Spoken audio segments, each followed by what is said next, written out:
We ring this peace bowl this morning to affirm that these lands that we love, echo, echo. As you know, we're having a congregational meeting, and your vote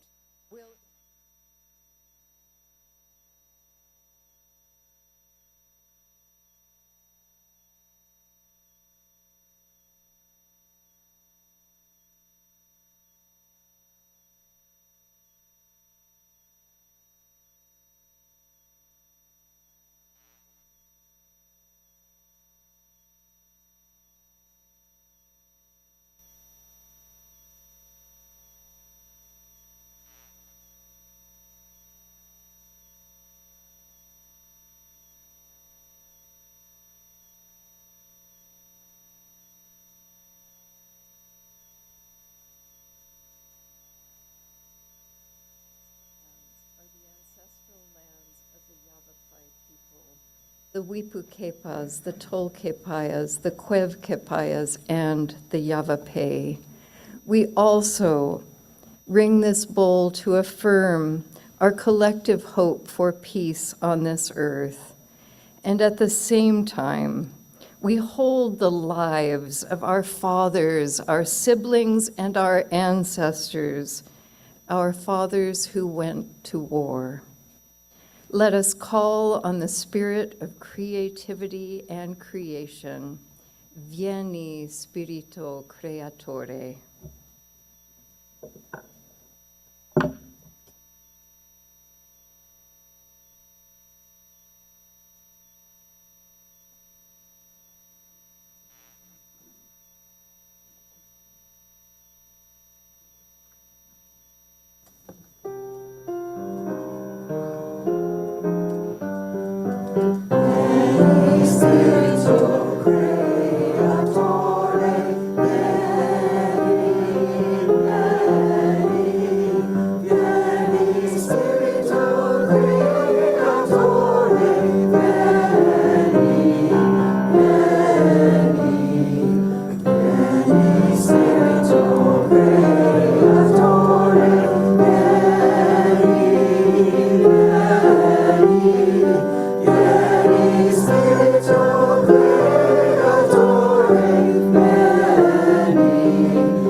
Good morning. Welcome to Granite Peak Unitarian Universalist Congregation. As your worship associate in this blossoming and hot summer day, I want to welcome all of you in person and those who are in their comfortable chairs at home, perhaps with a much-loved pet by their side. Please join me in reading our congregational mission statement. We are a compassionate spirit community. Let's start that again.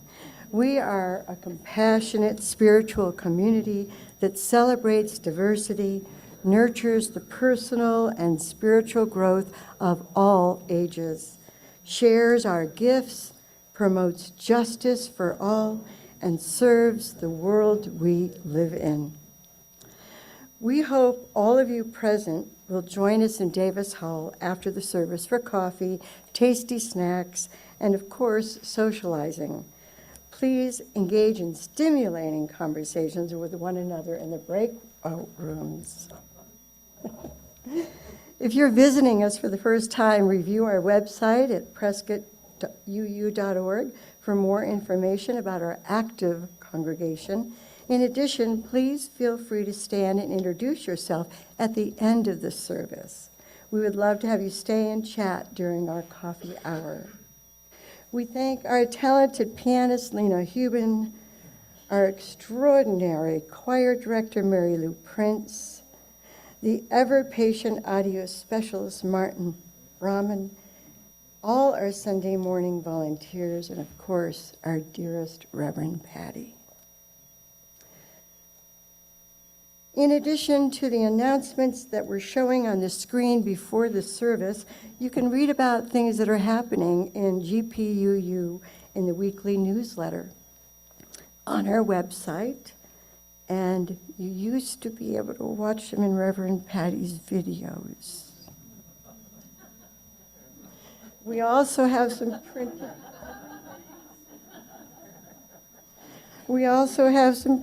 copies of the announcements at the welcome table. Sandra Palacios, our Faith and Development Coordinator, is teaching age 5 and up across the street in the Faith Development Building. Ainsley O'Donnell regularly shares the early childhood children over there with the older kids. And Ainsley guides our young children in art activities, stories, and play-based learning activities. We just want to give credit to both of them. I have an announcement or two. After today's service, we will be voting on improvements of our sanctuary. Please grab a cup of coffee in Davis Hall, sign in at your respective sign-in table, receive a ballot, and return it to the sanctuary. You'll be signing in alphabetically according to your last name. Sign-in tables for the first half of the alphabet will be in Davis Hall. And tables for the last half of the alphabet will be in the foyer and here in the sanctuary. I'm sure you won't get confused. Okay. Without a quorum of 51% of the congregation in attendance, we will be unable to hold the vote. That translates to 61 attendees who we need you to be there. You are able to vote if you sign the membership book at least 60 days ago or by April 17th. This is from the Leadership Development Committee.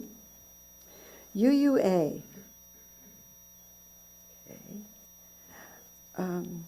Trying to see what this says. Assembly begins Thursday. The business meetings will be streamed to our sanctuary. The weekly review will have a link to the agenda and information about the Article 2 updates, and you can check in with Dr. Mary Ann Clark if you have any further questions. All right.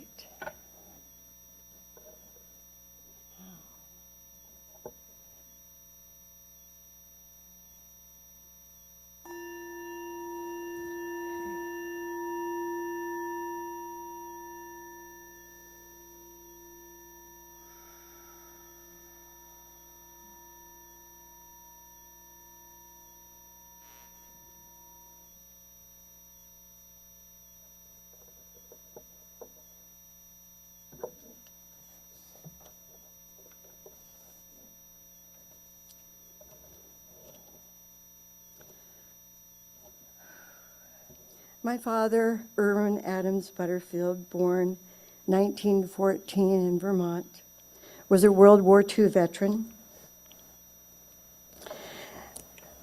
I wrote a piece about him soon after he passed, and this reflects what he might have recalled from his past during his last days on earth. Parting. Will he see himself where he once walked, aside waters rushing over rocky path, seeking deep pools beneath moss-coated ledges where elusive browns gather to strike and savor newly hatched mayflies?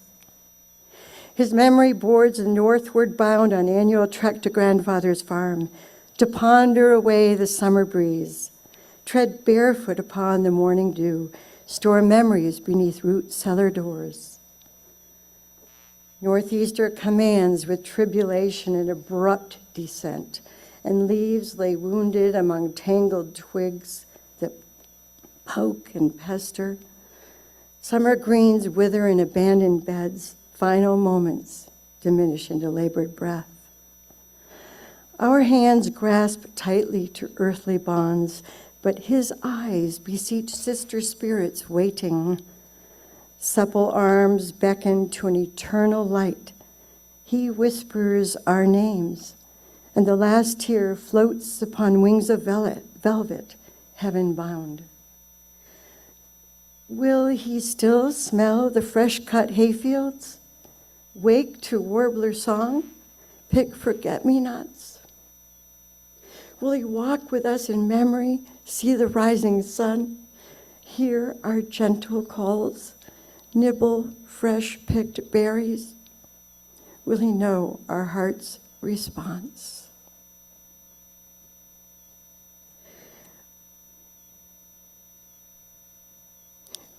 We light this chalice, a symbol of our heritage, our gratitude for this beloved community, and thank you, Dick, for doing this.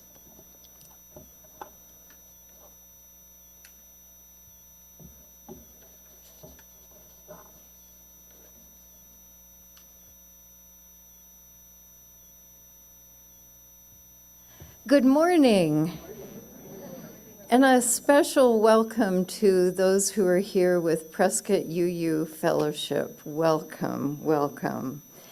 In one of my first sermon writing classes in seminary, the teacher told us that one of the purposes of sermons and worship services was to weave our stories together, and to weave our story into the larger story of the universe.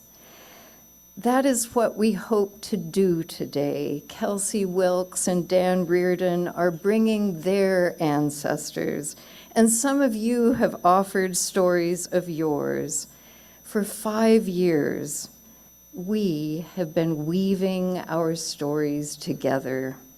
Today, with the threads of fathers and war, on the fields of France during World War I, the soldiers, including my grandfather, my Papa Willis, Andrew Wesley Willis, woke in trenches far from his home in Wyoming.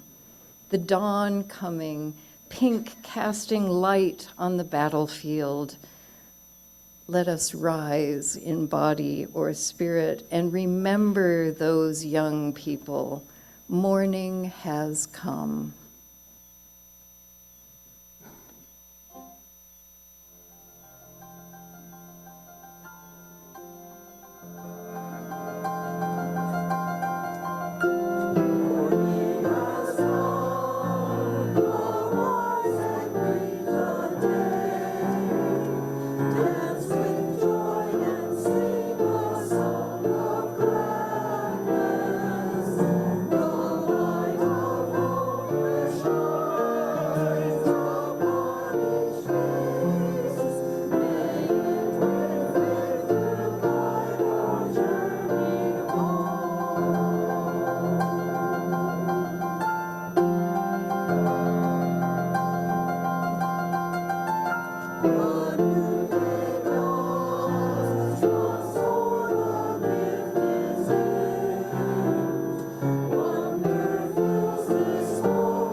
Let us say our covenant together.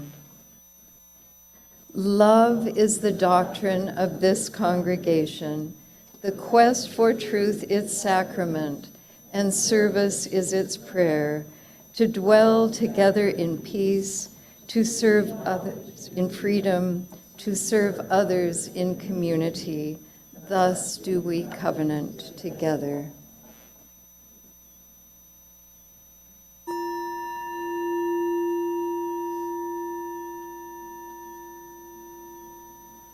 Let us breathe together with the sound of that bell that Thich Nhat Hanh calls the call to coming home. Let us come home to ourselves, our feet on this earth, remembering the feel of places we love, the spongy forest floor, the sand by an ocean, the hard granite of mountains, and those incredibly steep steps as you climb up the Kaibab Trail. We come together each day, holding each week together, holding our joys and our sorrows. Those of you who are here for the first time are wondering about this mysterious underlying message, and that is that this is my last Sunday. And that is a sorrow. And I have such joy for all the Sundays that I have been in this place and all the stories we have woven together. We have joy today. Our Songs of the Earth concert that many of you supported raised $2,982 for our Feed Your Neighbors program.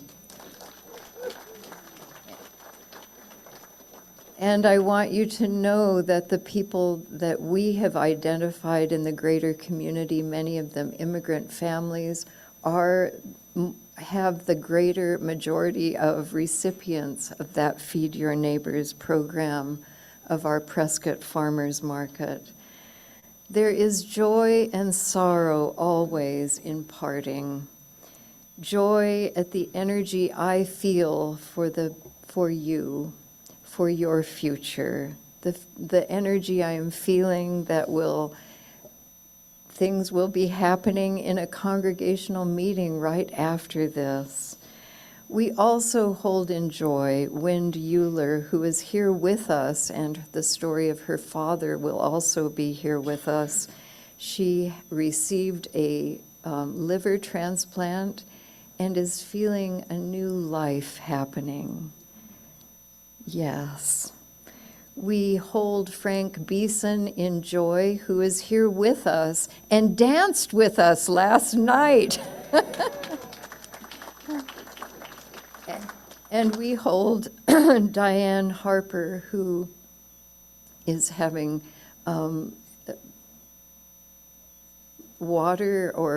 fluids in her lungs and is hospitalized right now.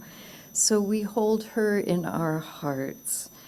I invite those of you who are thinking, we didn't remember this person, to come up to me during this next part and let me know of anyone else who we need to hold in the arms of this community. And now let us enter into that time of meditation. And this is the time when you can come and drop a stone into these bowls and remember someone who is especially on your heart.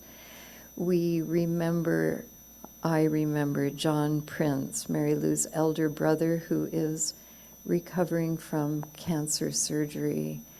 And my daughter, you can tell this is a kind of a crazy time for me. Lots going on in my heart. My niece, Rebecca, who is on probation, not in prison. This is a good thing. And now let us enter that time together.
also hold Craig Phillips, who is beginning chemotherapy.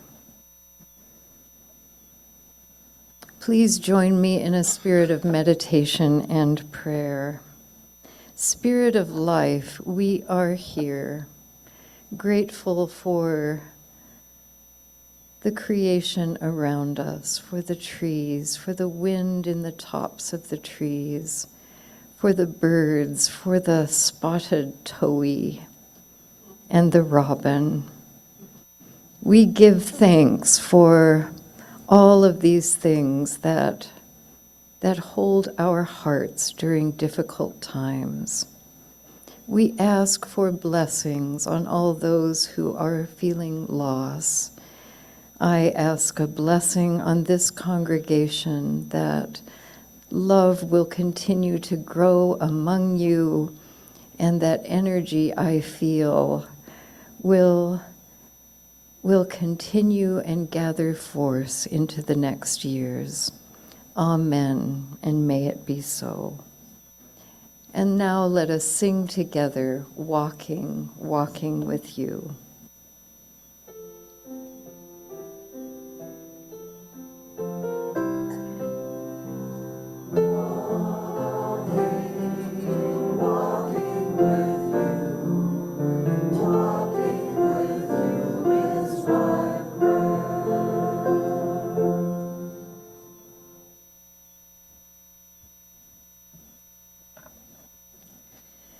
As we prepare to take the offering, let us embrace our community here at Granite Peak, where connections are made and friendships flourish.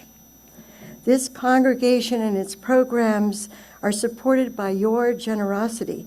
We also give back to the greater community through our Seeds of Support program.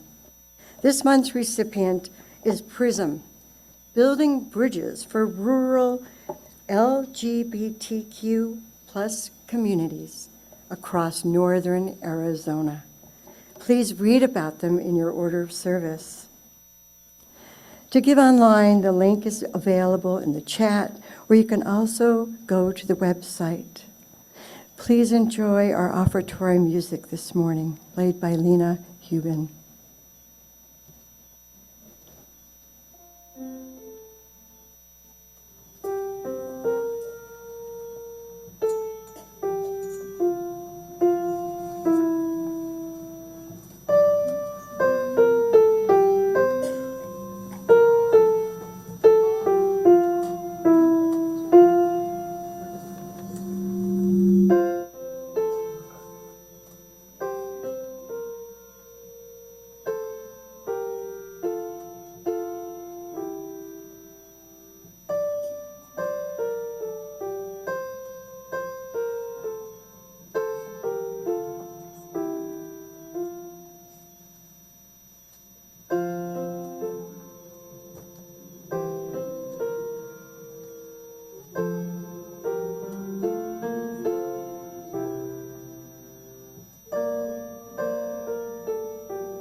if I can do this.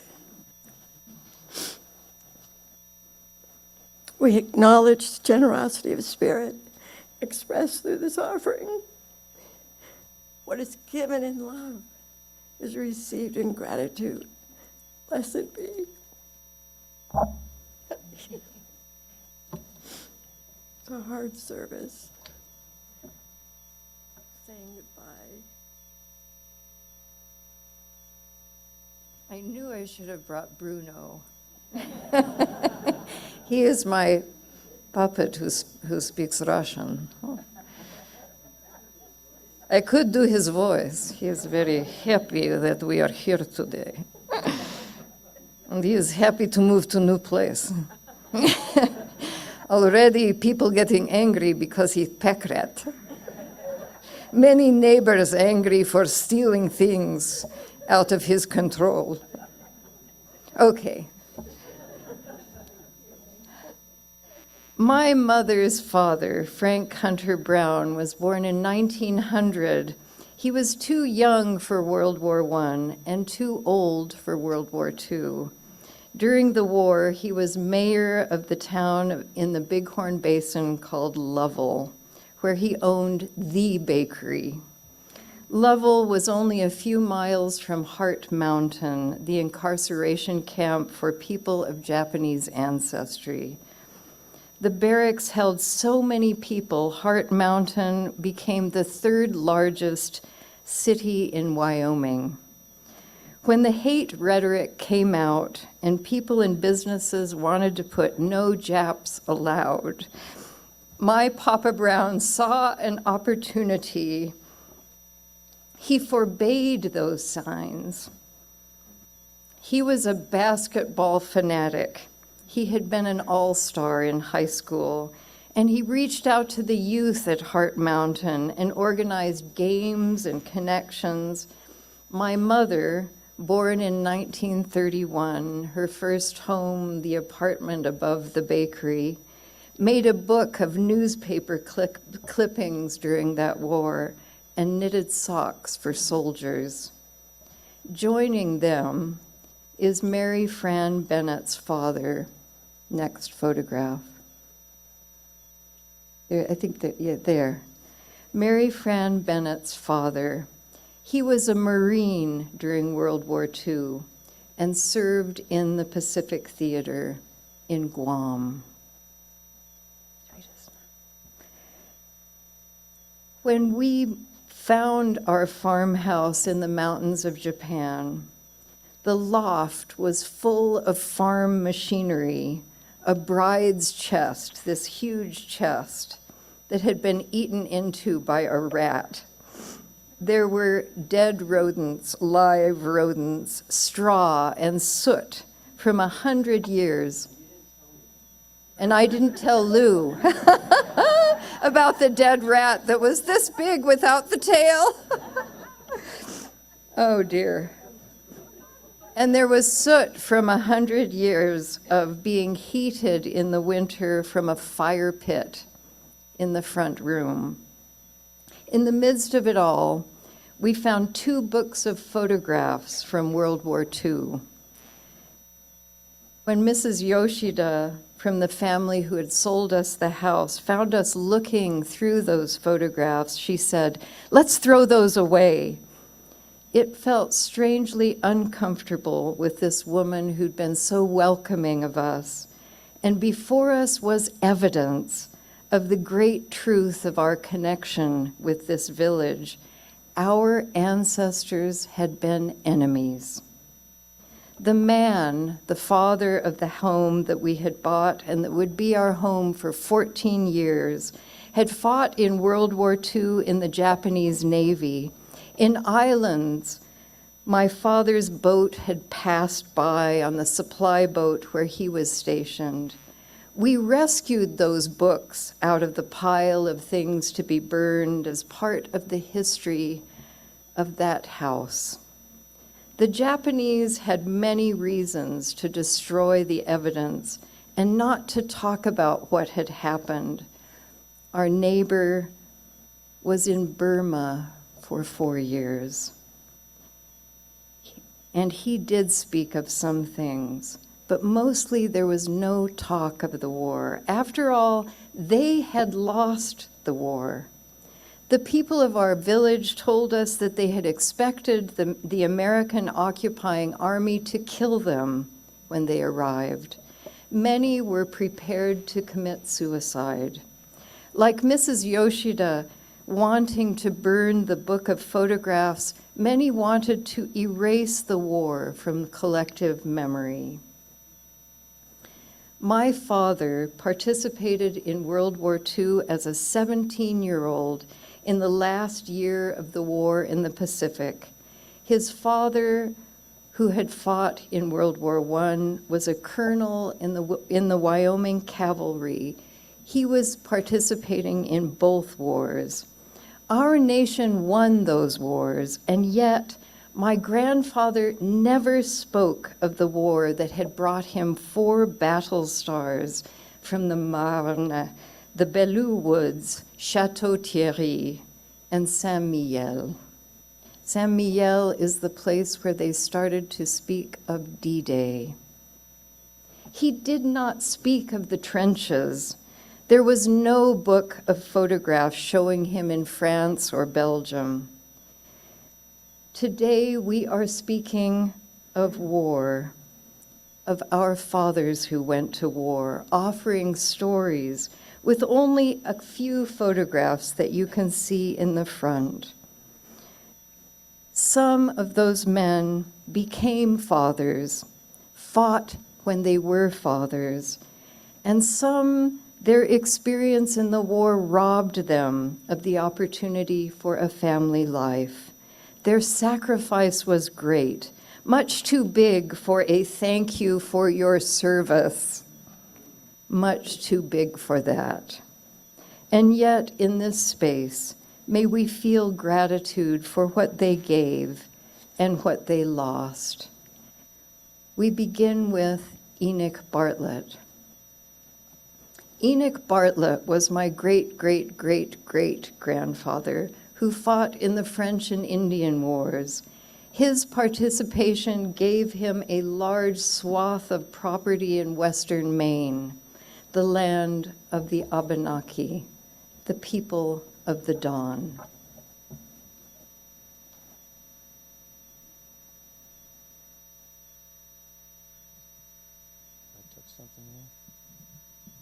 Hello? Oh, good. My father, like many, went into the Navy right out of high school. He became a naval aviator. His first duty assignment, here's this fresh young ensign.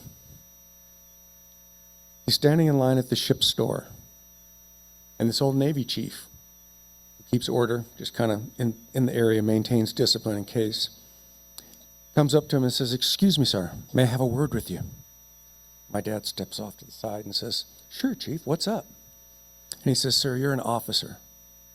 You don't stand in line. You go to the front." Well, my dad was raised by a grandmother and 2 aunts. He didn't have a male influence in his life. And he says, "Oh, that's okay, Chief. I'll wait my turn with the men." A few minutes later, the chief comes back over and he says, "Sir, may I have a word with you again?" My dad goes over and he says, "Sir, if you go to the front of the line, the men think you're a son of a bitch. But if you continue to stand here, they're going to think you're stupid."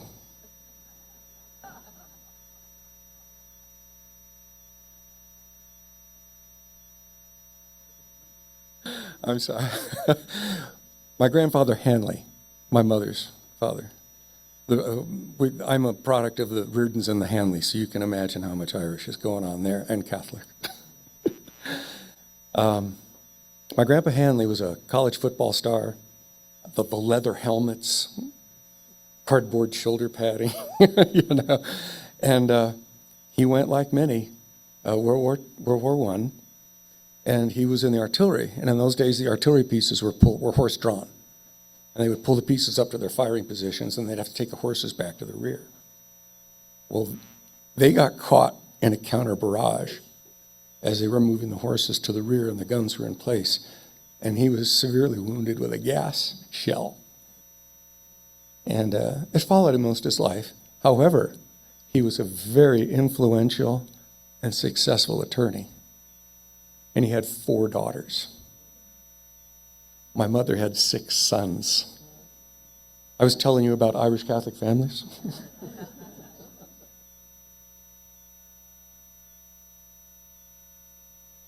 My father was in World War II. There's a picture of his little face over there.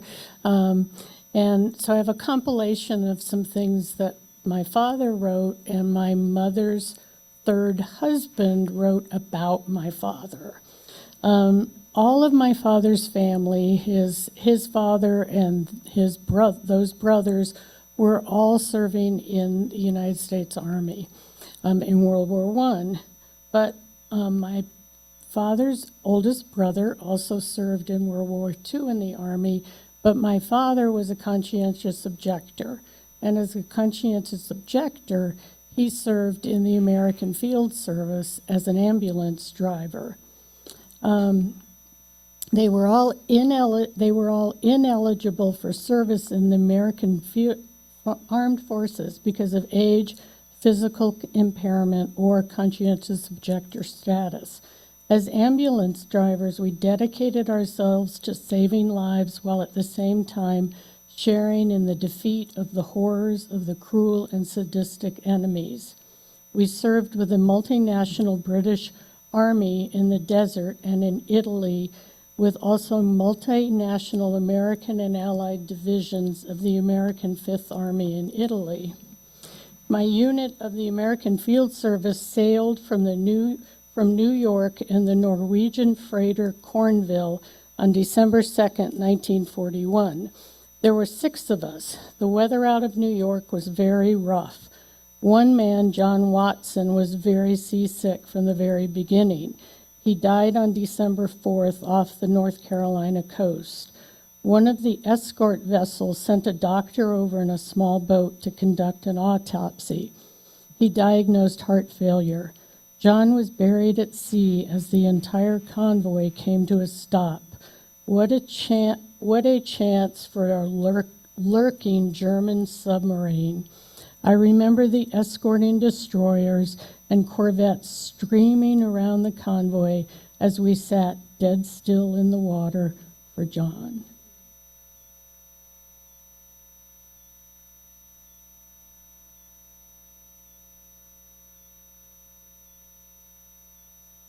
My dad ended up in the Army. He got out of the Navy after the war. There wasn't a lot of work. And the Army started ramping up. They wanted to build it up. Korea was looking kind of sketchy. So they had a program, and my dad enlisted in the Army, and they brought him in as a first lieutenant. He ended up being an artillery officer, as he was a bit of a math head. And at any rate, when I was 5 or 6 years old, he went to Korea for 2 years. And when he came home, we were always told, very, very careful about letting strangers in the house, and had a chain on the door. So one day I went to answer the door, and there's this man out there who says he's my dad. And I'm yelling, "Mommy, Mommy, there's a man at the door who says he's Daddy." And she came screaming through the house, as you can imagine. But those are the kinds of sacrifices families make. My mom was home with 4 or 5 boys.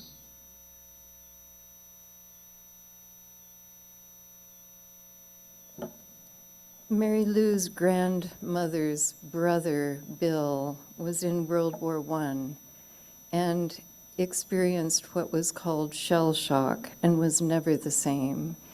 He lived in the VA hospital of Los Angeles until he died. For this sacrifice, for hope in the comfort that we hope came to these young and older people, we sing for you, Wind in the Desert.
Throughout the year of our times in Japan in that village, a priest would arrive for ceremonies to commemorate death. After about 3 years of living in that village, a neighbor came to me and told me of a ceremony that would be held to honor those who had fought and died in wars. He said to me, "Bring your ancestors."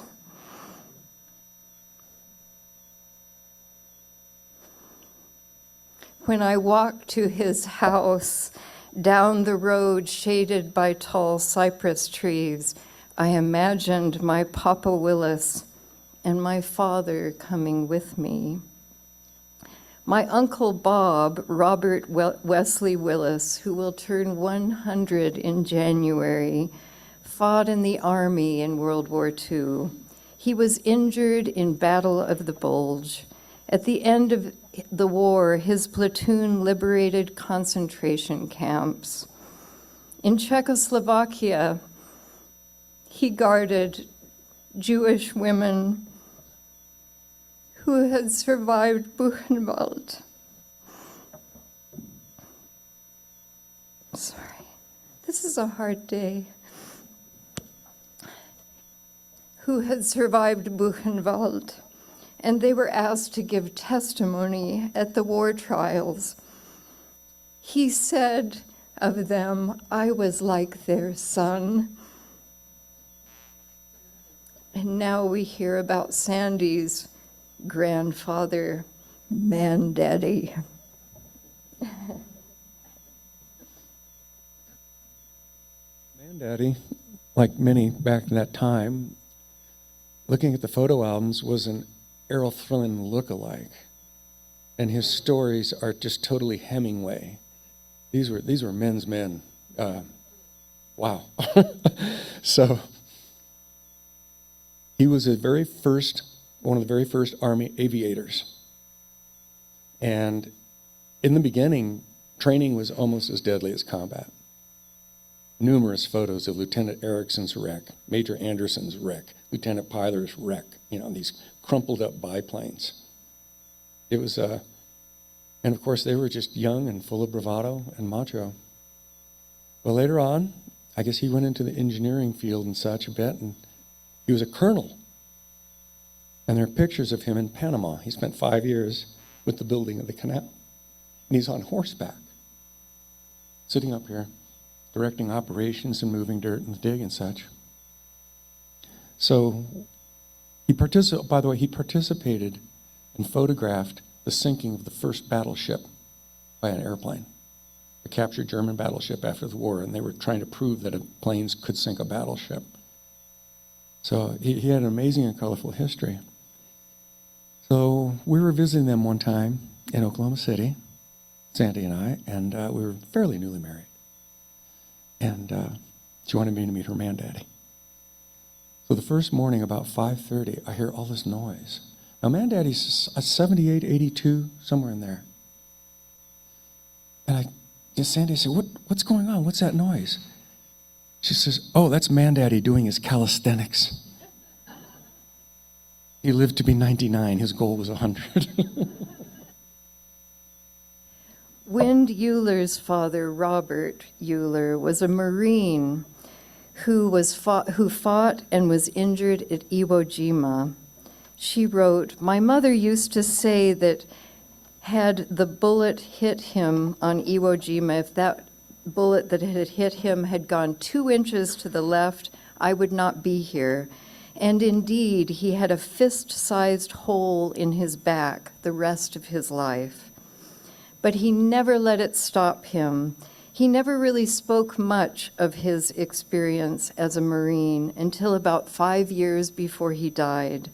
I suppose it's because the experience that those men had on Iwo Jima was so traumatic. They lost so many friends. He lost men that he deeply loved in that war, and he only began to speak of it, I think, to open his heart and heal him from this post-traumatic stress syndrome, which he definitely had. He had that experience of going back there and starting to speak about the horrific nightmare of an experience, and that helped to heal him. He would even say to me, even though he could barely walk or barely breathe on those last weeks, and he would say to me with a great smile, "When life gives you lemons, you just have to make lemonade."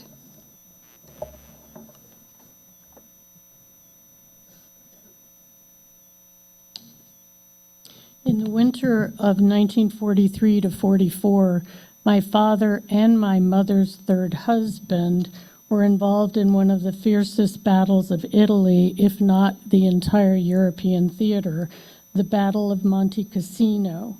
Monte Cassino was a mountain peak on atop of which a magnificent Benedictine monastery overlooked the gateway to Rome and northern Italy. My father wrote, "During the Battle of Cassino in Italy, I was evacuating wounded from the action that was going on north of the Rapido River. There was lots of mortar and sniper fire in the area, and the wounded were being ferried across the river on assault boats and carried to my ambulance by German prisoners. I had loaded 4 stretchers and 1 walking wounded in the back of my car when we were dive-bombed and strafed by a German plane. He dropped 5 small anti-personnel bombs and left. Some sharp shrapnel penetrated the stretcher. No one was hurt, but I made 2 trips to that spot before I was relieved."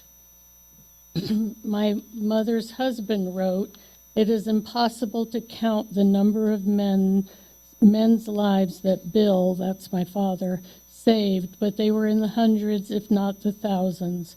We didn't count, but there are many men today from a dozen different countries, including the enemy, who owe their lives and futures to the battle-jacketed young drivers of the American Field Service."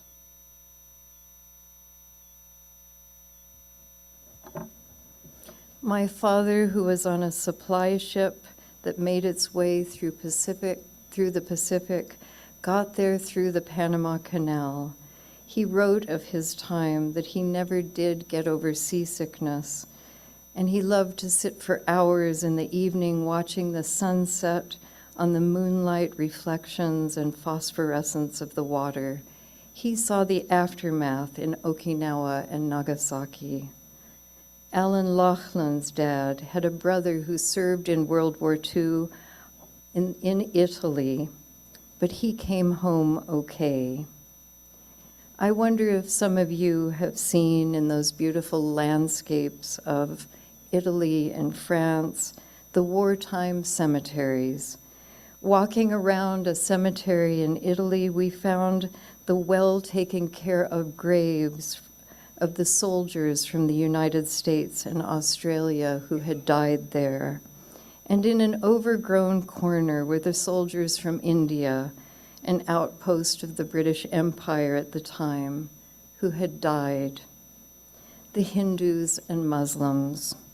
Wartime cemeteries are sad places where some of our ancestors are sleeping. Phyllis Laughlin had an uncle interred in the American Cemetery in Manila, Philippines. He was a medic, maybe 20 years old, when he was lost. Now we'll hear of Dan's father's burial in Arlington. So my father, a veteran of World War II, Korea, and Vietnam, where he won a Bronze Star, amongst other medals, he always used to talk about, "I want my full honors. By God, I want my full honors." Didn't quite know what he meant. And he was talking about the burial. Bear with me. His burial at Arlington was unbelievable. It was the caisson drawn by white horses with the black stallion and the reverse boots following, a 3-jet flyover, a 12-man dress salute, honor guard, and a 21-gun salute. Very, very impressive, to say the least. And the least they could do.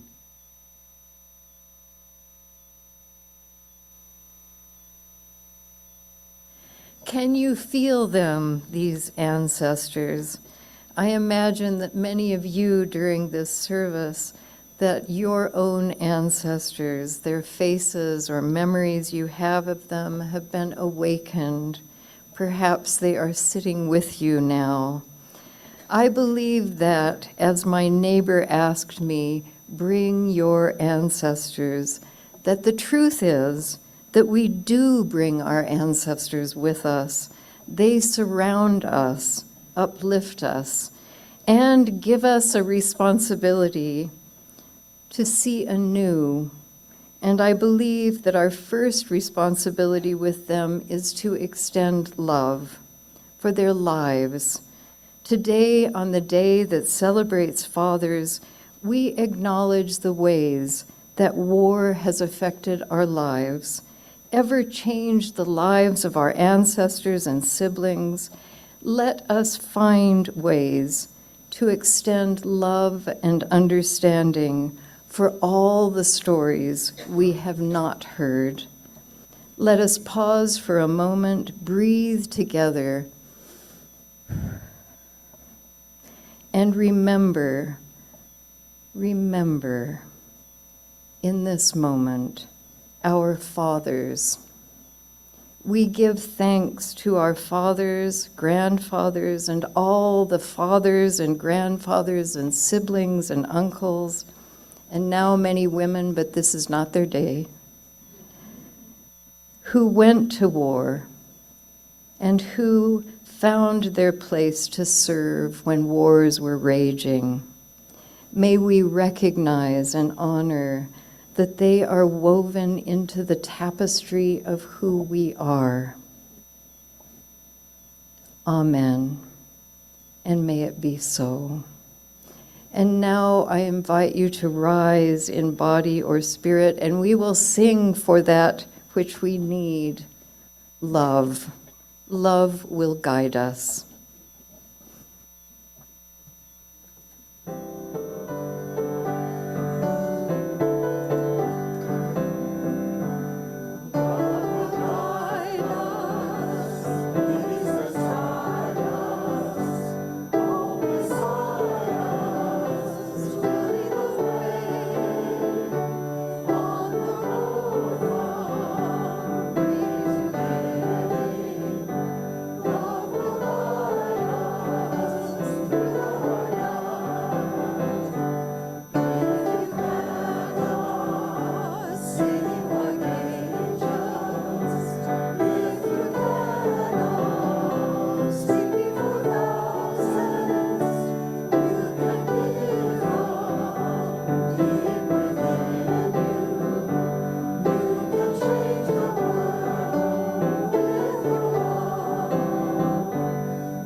May we find ways.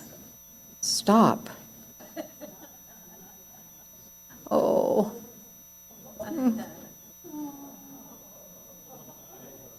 No.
So our closing words are these. We will remember you, and we hope you will remember us. I will. I will remember you. You will walk with me. You will walk with me. Amen, and may it be so. And it's usually not like this for you guys who are here for the first time. Oh, gosh. Whew. Whew. Okay. So now we extinguish our chalice, and then you know that you're going to have to run into the next room, grab your coffee, and then run back here. Does everyone know this? Okay. Oh, no, Tracy's saying don't run. Or we'll need Kelsey's father. Okay. We extinguish this chalice, this flame. Let's start over again. We extinguish this flame, but not the light of truth, the warmth of community, or the fire of commitment. These we carry in our hearts until we are together again. Thank you.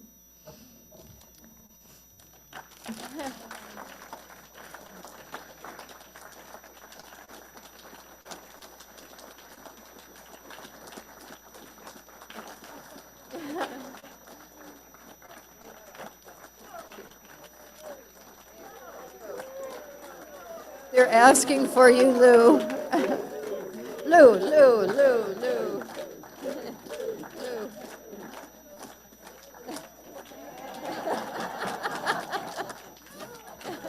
Oh, okay. Yes, we have a quick announcement, and then Bruno will be back.